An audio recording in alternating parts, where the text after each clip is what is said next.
Hello friends, welcome to our YouTube channel Eklavya exam crackers. आज हम जानेंगे निमोनिक टेक्निक के बारे में। निमोनिक टेक्निक क्या होती है, किस तरह से आप इसे सीख सकते हैं, कौन कौन से इसके टाइप होते हैं। Mnemonic technique is a best technique for a learner. किसी भी सीखने वाले बच्चे के लिए, चाहे वो छोटी क्लासेस से हो या फिर वो कोई एग्ज़ाम, कॉम्पिटिटिव एग्ज़ाम देता है या हाई लेवल का कोई भी एग्ज़ाम अगर वो देने जा रहा है, तो उसके लिए ज़रूरी होता है ज़्यादा से ज़्यादा इन्फॉर्मेशन कलेक्ट करना, ज़्यादा से ज़्यादा बुक्स पढ़ना और अपने आप को इस तरह से अपडेट रखना जो कि उसके एग्ज़ाम के लिए भी उसके लिए वो तैयार हो सके, जिस एग्ज़ाम के लिए वो जाने वाला है, जो करने वाला है। तो इस टेक्निक का इस्तेमाल करके, इस टेक्निक का प्रयोग करके हम उन सभी इन्फॉर्मेशंस को अपने माइंड में स्टोर कर सकते हैं जो हम जल्दी से भूल जाते हैं। यानी कि कुछ टेक्निक ऐसी होती हैं जो उनको एज ए पोएम की फॉर्म में या फिर इस तरह से शॉर्ट्स स्टोरीज़ की फॉर्म में हम उसको अपने ब्रेन के अंदर स्टोर कर सकते हैं ताकि हम उसको ज़्यादा समय तक याद रख सकें। आप सभी जानते हैं जैसे कि हमारी मेमोरी जो होती है, हमारा जो ब्रेन होता है वो दो तरह की मेमोरी पे काम करता है। जैसे कि शॉर्ट टर्म मेमोरी होती है और लॉन्ग टर्म मेमोरी होती है। कुछ चीज़ें ऐसी होती हैं जिनको हम ज़्यादा समय तक रिकॉल नहीं कर पाते हैं, भूल जाते हैं कुछ समय के बाद। लेकिन जो एग्ज़ाम के लिए हम जो पढ़ रहे हैं उसको अगर हम ऐसे भूल जाएंगे तो फिर हम एग्ज़ाम किस तरह से क्रैक कर पाएंगे। तो ये जो टेक्निक है निमोनिक टेक्निक, ये आप सभी को पता होनी चाहिए क्या टेक्निक है। इस तरह से हम इसको अपनी जो डेली रूटीन है, जो हम एग्ज़ाम क्रैक करने के लिए तैयारी कर रहे हैं, उस डेली रूटीन में किस तरह से इस टेक्निक का इस्तेमाल हम कर सकते हैं। बेसिकली मैं इसका सबसे पहले थोड़ा सा ब्रीफ इंट्रोडक्शन दे देती हूँ आपको कि निमोनिक टेक्निक है क्या। निमोनिक टेक्निक जो है वो एक ग्रीक मैथोलॉजी, यानी कि जो ग्रीक जो मिथोलॉजी है उसके अकॉर्डिंग जो गॉडेस ऑफ मेमोरी है निमोसिन के नाम पर ही निमोनिक टेक्निक का नाम रखा गया है। इस टेक्निक के अकॉर्डिंग हम कोई भी इंफॉर्मेशन है, चाहे वो कितनी भी डिफ़िकल्ट क्यों ना हो, उसको हम इस तरह से इजी फॉर्म में लेके आते हैं या फिर म्यूज़िक के अकॉर्डिंग उसको ले लेते हैं, या एक्रोनिम्स के टाइप में। एक्रोनिम मतलब जो इनिशियल जो वर्ड होते हैं, किसी भी वर्ड का जो इनिशियल लेटर होता है, इस तरह से हम उनको स्टोर करके एक ऐसा वर्ड बना ले। तो इस तरह से जो ये निमोसिन जो गॉडेस ऑफ मेमोरी है उसके नाम पर निमोनिक्स का नाम रखा गया है। निमोनिक्स एक तरह से यहाँ पे शॉर्ट फॉर्म रखा गया है उस टेक्निक का। तो इसकी फुल फॉर्म क्या होगी, जैसे कि एम से हो जाएगा म्यूज़िक, नेम, एक्सप्रेशन और वर्ड निमोनिक्स। एम से हो जाएगा मॉडल, ओ से ओड, एन से हो जाएगा नोट ऑर्गेनाइजेशन, आई से इमेज, सी से कनेक्शन और एस से स्पेलिंग। ये यहाँ पे इसकी फुल फॉर्म मैंने यहाँ पे आपको दी है। इसकी डिटेल हम आगे की स्लाइड्स में पढ़ेंगे कि वास्तव में हम किस तरह से, कुछ एग्जांपल देकर भी मैं आपको समझाऊंगी कि किस तरह से आप इस टेक्निक को सीख सकते हैं और अपने इस टेक्निक के महारती बन सकते हैं, ताकि आप की जो इन्फॉर्मेशन है वो सिर्फ इन्फॉर्मेशन ना रहे, वो लॉन्ग टर्म के लिए भी आपके ब्रेन में स्टोर रहें। ठीक है, जब भी आप चाहें उस टेक्निक के थ्रू आप उसको रिकॉल कर सकते हैं। तो आप देखिए कि निमोनिक्स है क्या। Mnemonics it is a learning technique that adds information. ये क्या है, एक लर्निंग टेक्निक है। क्या है ये, एक लर्निंग टेक्निक है दैट एड्स का मतलब होता है सहायता करती है, इन्फॉर्मेशन रिटेंशन, कि जो इन्फॉर्मेशन आपने सीखी है, जो आपने याद किया है, कोई भी टॉपिक जो आपने पढ़ा है उसको ज़्यादा से ज़्यादा समय तक याद रखने के लिए, रिटेंशन और रिट्रीवियल, रिमेंबर इन ह्यूमन मेमोरी, जो ह्यूमन मेमोरी है उसमें याद रखने की, फॉर बेटर अंडरस्टैंडिंग के लिए, कोई भी इन्फॉर्मेशन को लंबे समय तक याद रखने के लिए जो सहायक जो इन्फॉर्मेशन हम ऐड करते हैं उस इन्फॉर्मेशन के साथ, उस इन्फॉर्मेशन की जो टेक्निक है उसको हम बोलते हैं निमोनिक्स टेक्निक। ठीक है, क्लियर हो गया होगा आपको कि जब हम कोई इन्फॉर्मेशन याद करते हैं तो उसको किसी न किसी चीज़ से रिलेट करके अगर हम याद करते हैं तो ज़्यादा समय तक याद रहती है।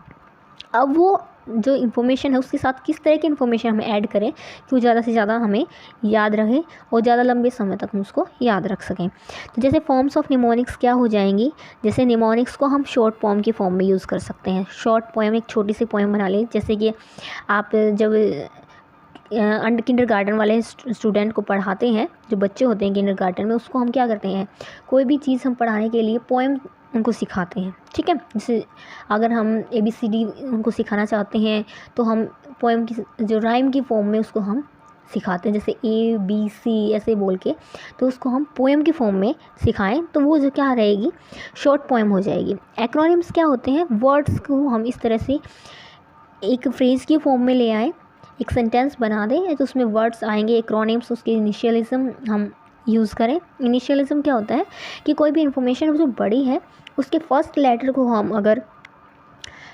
लेकर उससे एक वर्ड बना दें तो उससे क्या होगा कि वो जो इन्फॉर्मेशन है वो एक शॉर्ट फॉर्म में आ जाएगी। फॉर एग्ज़ाम्पल हम रेनबो कलर पढ़ाते हैं तो रेनबो कलर पढ़ाने के लिए बच्चों को सीरीज़ में वो याद नहीं होते तो हम उसके लिए एक शॉर्ट फॉर्म दे देते हैं। क्या दे देते हैं? विबग्योर। आप सभी ने इसको के बारे में सुना होगा। एक शॉर्ट फॉर्म हमने दे दिया वहाँ पे, विबग्योर। और विबग्योर को जब जैसे ही हम माइंड में लेके आते हैं तो हमें सारे जो कलर हैं रेनबो के वो हमें सीरीज़ वाइज हमें वहाँ पर मिल जाते हैं। ठीक है, हम कोई मिस्टेक नहीं करेंगे। उस टाइम पे हमें पता होगा कि वी से कौन सा कलर बनेगा, आई से कौन सा बनेगा, बी से कौन सा बनेगा, जी और वाई और ओ आर से कौन सा कलर बनेगा। क्रिएटिंग स्टोरी, हम स्टोरी क्रिएट कर सकते हैं किसी भी इंफॉर्मेशन को अपने ब्रेन में स्टोर करने के लिए। मेमोरेबल फ्रेज हम याद कर सकते हैं, कुछ ऐसी कहावतें या फ्रेज होती हैं जिनको हम याद करके उस इंफॉर्मेशन को स्टोर कर सकते हैं। यहाँ पे आपको एक फिगर दिखाई दे रहा है। इस फिगर में आप देख सकते हो कि जैसे कि हम ये यहाँ पे मंथ नेम जो होते हैं ईयर के, यानी कि साल के जो महीनों के नाम हम जब करते हैं तो उनके अंदर जो डेज़ होते हैं कि 1 मंथ के अंदर कितने डेज़ होंगे, अप्रोक्सीमेटली 31 जो है 31 जो होते डेज़ होते हैं। लेकिन कई बार क्या होता है, छोटे बच्चों को समझाने के लिए हम उसको एक शॉर्ट ट्रिक देते हैं। ठीक है, शॉर्ट ट्रिक क्या देते हैं, जैसे कि हमारे हाथ हैं और हाथ के जो ये फिंगर्स के जो नकल बने हुए होते हैं इनके अकॉर्डिंग हम करते हैं। कैसे करते हैं, जैसे कि लेफ़्ट साइड से स्टार्ट करते हैं, जैसे जनवरी, तो हमें बता दें जैसे उभरे हुए जो पार्ट्स हैं जो यहाँ पे बने हुए हैं तो इनको हम जैसे क्रस्ट और ट्रफ होते हैं, जैसे कि जो क्रस्ट है और बने हुए हैं उनको हम नाम दे दें कि ये 31 दिन के जो है वो है 30 दिन के हैं, और जो ट्रफ हैं वो क्या होंगे, वो इस तरह से हम उनको नाम दे देंगे कि भाई ये 30 दिन या 28 दिन के लिए इंक्लूड किया जाएगा। तो इस तरह से अगर हम नेमिंग बच्चों को सिखाएंगे तो ज़्यादा से ज़्यादा लंबे समय तक इसको याद कर सकेंगे और बाद में जाके वो उनकी लॉन्ग टर्म मेमोरी में इस तरह से फिट हो जाएगा कि वो कभी भी से नहीं भूल पाएंगे। ठीक है, अब हम इसके टाइप्स की बात कर लेते हैं। निमोनिक्स के टाइप्स क्या होते हैं, जैसे कि मैंने आपको बताया था कि इसकी फुल फॉर्म जो होती है वही जो होती है वो निमोनिक्स की टाइप्स में बन जाएगी। तो वो आप पहले पढ़ चुके हैं, हम 1 बाय 1 स्टेप टू स्टेप हम इनके बारे में पढ़ने वाले हैं। सबसे पहले म्यूज़िक। अब म्यूज़िक में देखिए यहाँ पे हम पोएम की फॉर्म में और सॉन्ग्स की फॉर्म में, ठीक है, हम इसको ले सकते हैं। पोएम्स की फॉर्म में मैंने यहाँ पे कुछ पिक्चर दिखाया गया है, जैसे कि हम बच्चों को ABCD सिखा रहे हैं तो हम वहाँ पे राइम की फॉर्म में ले, जैसे A for Apple, B for ball. ठीक है, इस तरह से हम जब आपने जो हम साथ साथ मूवी है उसका सॉन्ग भी सुना होगा, ठीक है, ABCD वाला, तो वैसे भी पोएम की फॉर्म में, सॉन्ग्स की फॉर्म में हम इन्फॉर्मेशन को वहाँ पे ऐड कर सकते हैं। अब जैसा कि मैं आपको एक एग्जांपल दे दूँ कि हमारे जितने भी एपिक्स हैं, जो प्राचीन एपिक्स हैं, एंसाइंट एपिक्स है, जैसे कि जो सबसे बड़ा एपिक कौन सा हम कहते हैं, रामायण और महाभारत को कहते हैं, तो वो भी एक तरह श्लोक की फॉर्म में, सॉन्ग्स की फॉर्म में, पोएम्स की फॉर्म में रखी गई हैं। ठीक है, तो इन्फॉर्मेशन को जब हम सॉन्ग्स की फॉर्म में, पोएम्स की फॉर्म में याद करते हैं तो ज़्यादा लंबे समय तक याद रहते हैं। ठीक है, म्यूज़िक के थ्रू। तो वो आपको यहाँ पे आपकी इन्फॉर्मेशन के ऊपर, आपके ब्रेन की पावर के ऊपर डिपेंड करता है कि आप किस तरह की चीज़ों को पोएम की फॉर्म में यूज़ कर सकते हैं। नेम निमोनिक्स क्या होता है, नेम निमोनिक्स मतलब हम किसी भी डिफ़िकल्ट जो इन्फॉर्मेशन है उसको याद करने के लिए उसके जो इनिशियल जो लेटर होते हैं उनसे कोई वर्ड बना लें। ठीक है, उसको हम कहेंगे नेम निमोनिक्स। क्लियर है आपको? जैसे कि यहाँ पे विबग्योर है, तो विबग्योर के लिए हम यहाँ पे एक लेटर बना लिया हमने, जितने भी कलर हैं, जैसे कि वॉयलेट है, इंडिगो है, ब्लू है, ग्रीन है, येलो है, ऑरेंज है, रेड है, ये रेनबो के कलर हैं। और मोस्टली हमें डिफ़िकल्टी होती है जब हम कलर याद करते हैं तो हम उनकी जो सीरीज़ है वो भूल जाते हैं, लेकिन हमने विबग्योर याद किया है तो हम रेनबो के कलर हैं वो हम ईज़िली बता पाएंगे कि जो 7 कलर होते हैं रेनबो में वो कौन कौन से कलर होते हैं, और ऊपर से नीचे या नीचे से ऊपर हमें बताना हो तो वो भी हम ईज़िली बता सकते हैं। नेम निमोनिक्स में अगर हम निमोनिक्स का ही एग्जांपल ले लें तो ये भी एक तरह से नेम निमोनिक्स ही है। ठीक है, तो कुछ आपको ये थोड़ा सा अच्छा लग रहा होगा कि किस तरह से जो नेम निमोनिक्स काम करता है। आगे देखिए, एक्सप्रेशन और वर्ड निमोनिक्स। एक्सप्रेशन मतलब भाव के अनुसार, ठीक है। हम कोई इस तरह से एक्सप्रेशन बना ले, कोई ऐसा भाव बना ले जिससे कि हमें वो पूरा का पूरा जो टॉपिक है वो याद हो जाए। जैसे कि आपको ये एक फ्रेज़ दिख रहा है यहाँ पे, my very educated mom just serve us nuts.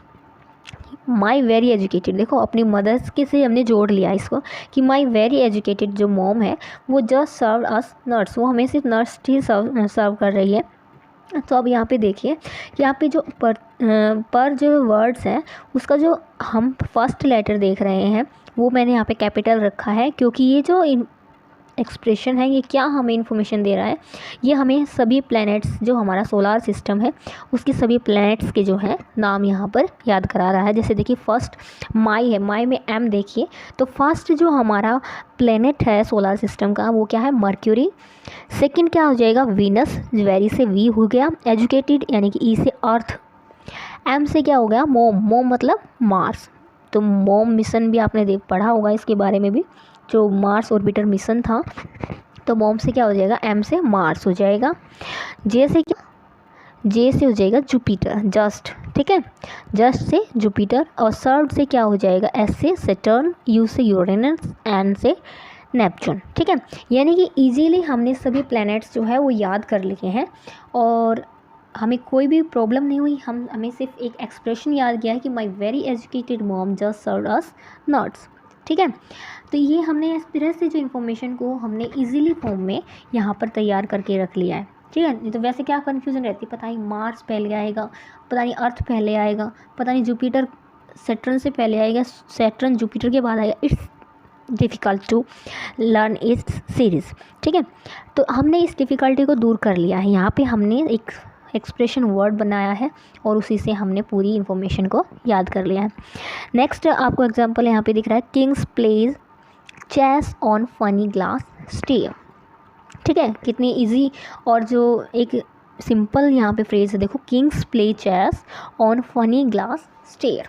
तो यहाँ पे हमें क्या इन्फॉर्मेशन याद करने की कोशिश की जा रही है, हम क्या याद करने की कोशिश की जा रही है, जैसे कि जब हम पढ़ते हैं बायोलॉजिकल क्लासिफिकेशन, तो उस टाइम पे ये जो स्पीसीज़ हैं, जीन्स हैं, फैमिली है, ऑर्डर है, क्लास है, फाइलम है, किंगडम है, इन सब को किस तरह से याद करें, एक हायरार्की जो फॉर्म होती है उसको किस तरह से याद करें। तो हमने यहाँ पे इजी देखो ये याद कर लिया है। हमने क्या कहा, किंग्स प्ले चेस, कि किंग्स क्या खेल रहा है, चेस खेल रहा है। फर्स्ट लेटर के से क्या बन जाएगा, किंगडम, पी से क्या हो जाएगा, फाइलम, चेस का जो सी है उससे हो जाएगा क्लास, ठीक है। On funny glass stair, on मतलब ओ से हो जाएगा ऑर्डर, एफ से फैमिली, जी से हो जाएगा यहाँ पे जीन्स और एस से हो जाएगा स्पीशीज़, ठीक है। यानी कि जो पूरा का पूरा ऑर्डर था वो हमने इजीली याद कर लिया, रट्टा लगाने की कोई ज़रूरत नहीं है। वहाँ पे हम क्या करते हैं, स्पीसीज़ है, फिर क्या आएगा, जीन्स आएगा, उसके बाद क्या होगा, फैमिली। इस तरह की जो प्रॉब्लम है उससे हमें निजात पानी है। हमें इन्फॉर्मेशन को ईज़िली याद करना है, हैप्पीली याद करना है, मस्ती से याद करना है, ठीक है। कन्फ्यूज़न हमें नहीं रखनी है। Kings play chess on funny glass stair, is it clear. तो यहाँ पे हमने एक्सप्रेशन वर्ड बनाया और इस ट्रिक्स के थ्रू हमने ये इन्फॉर्मेशन याद कर ली। सिर्फ यही इन्फॉर्मेशन नहीं, हम कोई भी इन्फॉर्मेशन है वो इस तरीके से याद कर सकते हैं। डिपेंड करता है आप इतनी मेहनत करते हैं, कितनी उसके ऊपर अपना जो एफर्ट लगाते हैं, टाइम लगाते हैं, वो ज़रूरी होता है। मॉडल्स के थ्रू देखो, बहुत सारे जो स्टूडेंट्स होते हैं उनका टेक्निकल माइंड होता है, किसी का जो स्पिरिचुअल माइंड होता है, किसी का जो होता है वो थोड़ा सा जो लिटरेसी की तरफ ध्यान ज़्यादा होता है। तो इस तरह की जैसा भी आपका माइंड है, इन्फॉर्मेशन को उसमें कलेक्ट करें, उसमें कन्वर्ट करें और उसको याद करें, ठीक है। मॉडल्स के थ्रू भी याद कर सकते हैं with the help of pie chart, list, pyramid model. इनकी हेल्प से आप इन्फॉर्मेशन को याद कर सकते हैं। अब जैसे कि यहाँ सामने आपके पाई चार्ट बना हुआ है, पाई चार्ट में देखो आपको जो अर्थ के ऊपर जो वाटर और लैंड का जो डिस्ट्रीब्यूशन है उसके लिए पाई चार्ट बना हुआ है। देखो, अर्थ के ऊपर जो लैंड है वो 29.2% है और जो अर्थ के ऊपर जो वाटर है वो 70.8% है। इजीली हम जब पढ़ते हैं तो 71 और 29 ही हम पढ़ते हैं, लेकिन अप्रॉक्सीमेटली हम वो पढ़ते हैं, लेकिन जो करेक्ट है वो इतना है।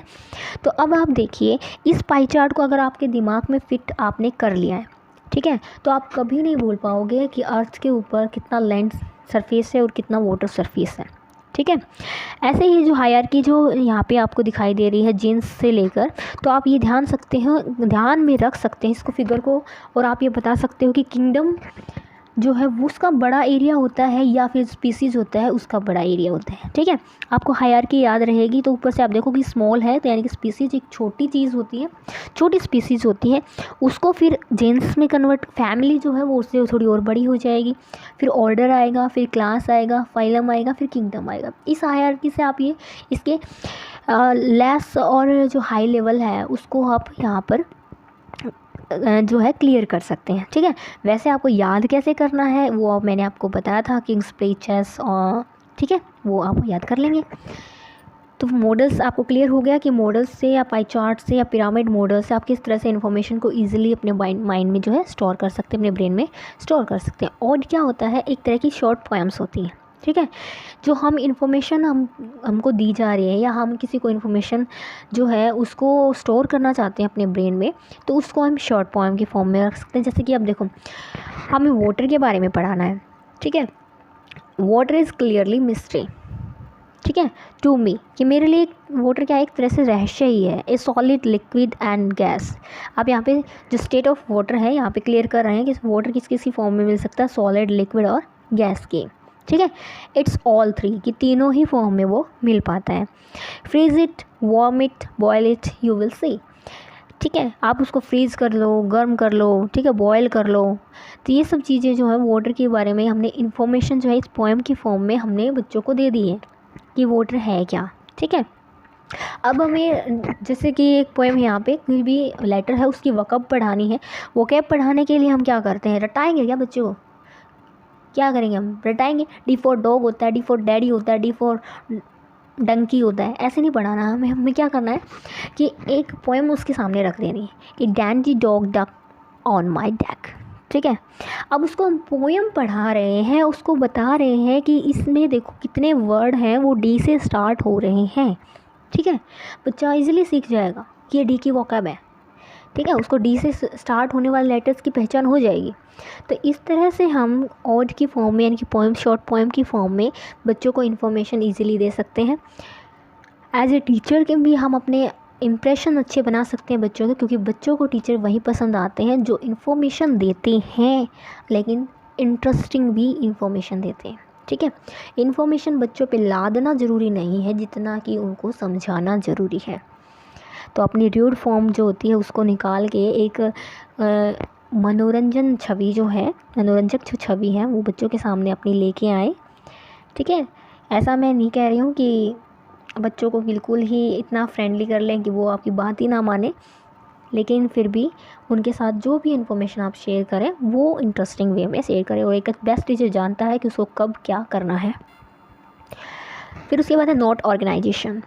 नोट ऑर्गेनाइजेशन क्या होती है, नोट्स की फॉर्म में बनाना, इन्फॉर्मेशन को इस तरह से कलेक्ट करना, इस तरह से ऑर्गेनाइज करना कि उसको हम बेस्ट वे में हम जो है लर्न कर सकें या लर्न करा सकें। तो information display in the form of flash card. Flash card क्या होते हैं, फ्लैश कार्ड होते हैं कि उसके ऊपर पिक्चर्स होती हैं और बैक साइड में इंफॉर्मेशन होती है। ठीक है, तो इस तरह से आपको यहाँ पे एग्जांपल दिख रहे हैं, जैसे कि फायर हैं, कुछ कार्ड्स दिखा रहे हैं, जैसे रेनबो है, पिक्चर है उसके ऊपर, जो इस तरह से अर्थ है, क्लाउड्स हैं। अगर आपको रिवर सिस्टम पढ़ाना है तो आप देखो जैसे कि ये रिवर्स के जो कोर्स के बिटवीन जो भी चीज़ें आती हैं उनको हम पढ़ा सकते हैं इस पिक्चर के थ्रू। जैसे कि हम एक पिक्चर को सीरीज़ में लगा दें, इन सभी पिक्चर्स को, कि भाई ये यहाँ से माउथ है, यहाँ पे ओरिजिन है, यहाँ पे जो कोर्स है यहाँ पे मिनिएडर बना रही है, मिएंडर बना रही है, यहाँ पे सैंड डिपॉजिट कर दिया, यहाँ पे डेल्टा बना रही है। इस तरह की फिगर्स अगर हम पूरे एक सीरीज़ में लगा देंगे तो बच्चों को जो रिवर सिस्टम है वो बिना ही पढ़ाएं, बिना ही उनके ऊपर बर्डन डालें, हम उसको ईजीली करा सकते हैं। नेक्स्ट देखिए इमेज की फॉर्म में। इमेज आपको क्लियर बता दिया मैंने पहले भी, जैसे कि रेनबो है, रेनबो की इमेज अगर बच्चों के माइंड में होगी तो वो इजीली कलर भी वहाँ पे आइसोलेट कर पाएंगे, सेपरेट कर पाएंगे कि कौन कौन से कलर्स के अंदर होते हैं, उनको सीरीज़ में बता पाएंगे। जैसे कि आपको यहाँ पे जो कॉन्स्टलेशन सिस्टम होता है यानी जो तारामंडल होते हैं उनकी फिगर्स यहाँ पे दिखाई गई, जैसे कि ओरायन तारामंडल यहाँ पे दिखाया है। तो इस तरह की जब फिगर्स जब बच्चों के माइंड में सेट हो जाएंगी तो वो कभी नहीं, क्योंकि जैसे ही हमको इन्फॉर्मेशन अपने माइंड में स्टोर करते हैं तो हमें सोचना चाहिए कि उसकी इमेज क्या है, ठीक है। अब मोस्टली क्या होता है, हम सीधा सा एग्जांपल देती हूँ, मैं घर से निकलते हैं हम कोई सामान लेने के लिए, मोस्टली क्या होता है कुछ चीज़ें हम भूल जाते हैं, ठीक है। बाज़ार गए, लिस्ट बना के ले गए तो ठीक है, नहीं लेके गए तो हम माइंड में से निकल जाती है कोई ना कोई चीज़। तो उस टाइम पे हम क्या करें, घर से निकलते हुए जो जो चीज़ें हमें लेके आनी है उनकी इमेज हम ब्रेन में बना लें, ठीक है। उनकी इमेज हमने ब्रेन में बना ली तो आप 100% ये गारंटी है कि कोई भी चीज़ वहाँ पर नहीं भूलेंगे, सभी चीज़ें लेकर आएंगे, ठीक है। इस तरह से अगर आप एग्ज़ाम में जा रहे हैं, एग्ज़ाम है आपका और आप हड़बड़ी में हैं, एक आध चीज़ भूल जाएंगे, लेकिन नहीं, आपको उन सभी चीज़ों की इमेज अपने माइंड में सेट करनी है कि हमें क्या चीज़ें वहाँ पर ज़रूरत हो सकती है, क्या लेके जानी चाहिए। उनकी इमेज आपके ब्रेन में होगी, आप इजीली उनको कलेक्ट करेंगे और आपका जो टाइम है वो भी बचेगा और आपका जो एफर्ट है वो भी बचेगा, ठीक है। तो इमेज की फॉर्मेशन बनाने की आदत डाल लो। कुछ भी पढ़ रहे हैं साथ में उसको इमेजिन कीजिए कि हम क्या पढ़ रहे हैं और कैसे कैसे पढ़ रहे हैं, ये सभी इमेज आप माइंड में सेट करते चलेंगे तो ये इजीली हो जाएगा। कनेक्शन, कनेक्शन क्या होता है, सी से कनेक्शन है, new knowledge is connected to knowledge already, कि जो इन्फॉर्मेशन आप सीख रहे हैं और आपके पास जो इन्फॉर्मेशन है उन दोनों को कलेक्ट कीजिए, ठीक है। तो यहाँ पे मैंने इजी एग्जांपल लिए हैं ताकि आपको समझाया जा सके। तो वो क्या क्या हो सकता है, जैसे पॉपुलर डेट्स हम याद कर रहे हैं, कोई भी चीज़ हम इन्फॉर्मेशन की हिस्ट्री है, हिस्ट्री में हम डेट्स की कन्फ्यूजन हमें रहती है, हम डेट्स याद कर रहे हैं तो हम क्या कीजिए, पॉपुलर डेट्स के साथ उनको कनेक्ट कर लीजिए। पॉपुलर डेट्स यानी कि जो हमें ज़्यादा समय से हम उनको पढ़ रहे हैं और हमारे ब्रेन में बिल्कुल सेट हो चुकी हैं, जैसे कि हम 1857 की क्रांति हम पढ़ते हैं, ठीक है, जो हमारा देश जब क्रांति के लिए बिल्कुल स्टार्ट हुआ था, यानी कि स्टार्ट की थी क्रांति, 1857 की क्रांति हम पढ़ते हैं, तो उससे कितने साल पहले क्या हुआ था, इस कितने साल बाद। तो इस तरह से हम कुछ जो टाइम का जो पीरियड है उस पीरियड को कलेक्ट करते हैं और उसको फिर कनेक्ट करते हैं तो इन्फॉर्मेशन ज़्यादा समय तक याद रहती है। अब हमें महात्मा गांधी के बारे में पढ़ना है, ठीक है, तो महात्मा गांधी के बारे में पढ़ने हैं, कोई भी इन्फॉर्मेशन डेट याद करनी है तो आपको ये कनेक्ट करना है कि भाई इस सन में जैसे कि हमारा देश आज़ाद हुआ था 1947 में, और उससे कितने दिन पहले, कितने साल पहले गांधी जी ने ये जो एफर्ट करने शुरू कर दिए थे, ठीक है। इस तरह से आप इन्फॉर्मेशन पॉपुलर डेट्स के साथ कनेक्ट कर सकते हैं। जलियांवाला बाग हत्याकांड हुआ था 1990 में, तो इस 1919 की जो इन्फॉर्मेशन है उसको आप किस तरह से कनेक्ट करेंगे। तो कुछ चीज़ें ऐसी होती हैं जो पॉपुलर्स होती हैं, उनके साथ हम इन्फॉर्मेशन को डेट कीजिए। किसी का डेट ऑफ बर्थ है उससे कनेक्ट कर लीजिए कि भाई उसकी डेट ऑफ बर्थ इतनी है, उसके इतने साल पहले, 100 ईयर पहले, 50 ईयर पहले। तो इस तरह की जो इन्फॉर्मेशन है उसको आप इस तरह से कनेक्ट कर सकते हैं और ईजीली आपको याद रहेंगी। पॉपुलर इवेंट्स हैं, ऐसे इवेंट जैसे कि इवेंट बताया, ठीक है, उस इवेंट्स के साथ मेमोरेबल फ्रेज आप याद करते हैं। स्टोरी क्रिएट कर सकते हैं, किस तरह से स्टोरी वहाँ पे हुई होगी, अपने माइंड में एक छोटी सी स्टोरी आप बना लीजिए, ये ऐसे ऐसे हुआ था, तो इस तरह से आप याद कर सकते हैं। अब जैसे कि 7 अप्रैल को वर्ल्ड हेल्थ डे है, इस तरह से डेली जो रूटीन में जो डेज़ आते हैं, पॉपुलर डेज़ आते हैं, उनको भी साथ साथ रिकॉल करते चले, याद करते चले। अब यहाँ पे जैसे कि कलर आपको पढ़ाने हैं, ठीक है, इजी एक एग्जांपल मैं यहाँ पे ले रही हूँ कि अगर बच्चों को आपको कलर पढ़ाने हैं, प्राइमरी लेवल पे हैं, ये तो मैंने एक प्राइमरी लेवल का एग्जांपल लिया है, तो उसको जो चीज़ें याद है, ठीक है, उन चीज़ों को रिकॉल कराएं उसे। ये देखो बेटा, ये क्या होता है, टमाटो है, टमाटो किस कलर का होता है, रेड कलर का होता है, ठीक है, ग्रीन लीव्स होते हैं। तो इस तरह से कलर को आप उसके साथ मैच कर देंगे, जो उनकी न्यू इन्फॉर्मेशन जो उसको देना चाहते हैं उसको उसकी जो पुरानी इन्फॉर्मेशन के साथ ऐड कर देंगे, तो यहाँ पे एक कनेक्शन यहाँ पे बन जाएगा और वो इन्फॉर्मेशन उसको ज़्यादा लंबे समय तक याद रहेगी। स्पेलिंग्स कैसे, स्पेलिंग्स जैसे कि स्पेलिंग से क्या हो गया, इजीली हम वोकैब याद करते हैं, स्पेलिंग याद करते हैं। तो जो स्पेलिंग आप किस तरह से याद करेंगे, यहाँ पे देखिए आप, स्पेलिंग जो याद करेंगे उसको याद करने का तरीका, जैसे कि यहाँ पे मैथमेटिक्स की स्पेलिंग है, ठीक है, मैंने स्पेलिंग्स को तोड़ के रखा हुआ है। अंडरस्टैंड है, एंटिक है, ठीक है। तो अब ये यहाँ पे देखिए डिज़र्ट और डेजर्ट की इन्फॉर्मेशन है, यहाँ पे मैंने आपके लिए बिकॉज है उसकी स्पेलिंग याद करनी, किस तरह से हम करेंगे। तो यहाँ पे आप देखिए मैथमेटिक्स, मैथमेटिक्स बहुत ही यानी कि ज़्यादा डिफ़िकल्ट नहीं है, लेकिन फिर भी इसकी एक इन्फॉर्मेशन जो है वो हम आपको देना चाहती हूँ, मुझे बहुत अच्छी लगी। जैसे कि हमारे एक टीचर पढ़ाते थे, मैथमेटिक्स कंफ्यूज ना हो स्पेलिंग के बीच में, तो क्या करते थे हमें कि MA उसके बीच में दी आएगा, ठीक है, और S से पहले TIC। क्लियर है ना? मैथमेटिक्स हम ये कंफ्यूज नहीं होना है कि MA बीच में दी, S से पहले TIC। क्लियर? मैथमेटिक्स क्लियर हो गया, ठीक है। अंडरस्टैंड है, अंडरस्टैंड को मैंने यहाँ पे मतलब ब्रेक करके जैसे अंडर और स्टैंड, अंडरस्टैंड हो गया, स्पेलिंग याद हो जाएगी। अंडर की छोटी स्पेलिंग यानी जो कुछ डिफ़िकल्ट स्पेलिंग्स होती हैं उनको ब्रेक डाउन कीजिए इजी स्पेलिंग्स में और उनको याद कीजिए। एंटिक है, ठीक है, एंटिक मतलब एंटिक क्या होता है? ऐसी चीज़ें जो काफ़ी लंबे समय से प्राचीन चीज़ें हैं हमारे पास हैं, काफ़ी कीमती हैं क्योंकि उससे हमारा इतिहास हमें पता चलता है।